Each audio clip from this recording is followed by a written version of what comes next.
America को युद्ध में झोंकने का रशिया प्लान।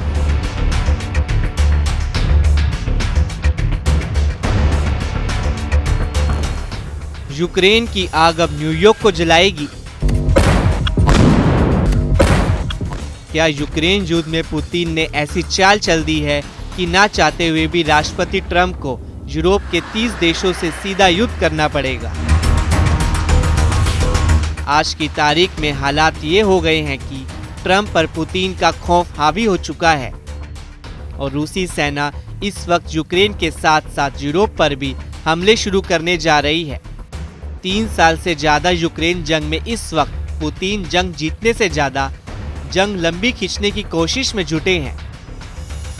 वॉर एक्सपर्ट्स का दावा है कि जब से डोनाल्ड ट्रंप अमेरिका के राष्ट्रपति बने हैं उसके बाद से दुनिया में पुतिन के रूस का रुतबा 2 गुना हो चुका है।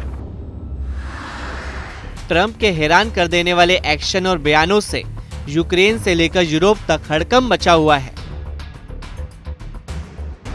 ऐसा लग रहा है कि इस वक्त पुतिन की तरफ से डोनाल्ड ट्रंप यूरोप और यूक्रेन को ब्लैकमेल कर रहे हैं। ट्रंप दुनिया के लगभग सभी देशों को धमकियां दे रहे हैं, लेकिन ऐसा लगता है कि रूस के सामने अमेरिका ने घुटने टेक दिए हैं। हम आपको दिखाने जा रहे हैं कि कैसे फ्रांस, ब्रिटेन, जर्मनी समेत 30 से ज्यादा यूरोपीय देशों ने ट्रंप को यूक्रेन के साथ साथ यूरोप के लिए बहुत बड़ा खतरा बता दिया है। इस वक्त हालात ये हैं कि यूक्रेन बॉर्डर से लेकर रूस से सटे नेटो देशों के बॉर्डर पर पुतिन की रूसी सेना बेखौफ हमले कर रही है। जबकि दूसरी तरफ पुतिन अपने टॉप कमांडर के साथ मिलकर ऐसे वॉर प्लान बना रहे हैं जिसका टारगेट यूक्रेन नहीं बल्कि नेटो और यूरोपीय देश होने जा रहे हैं।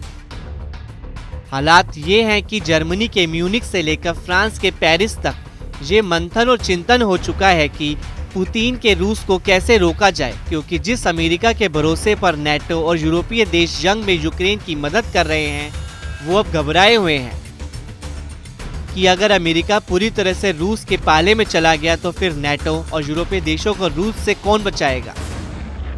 European Union's been, it was formed in order to screw the United States. I mean, let's be honest.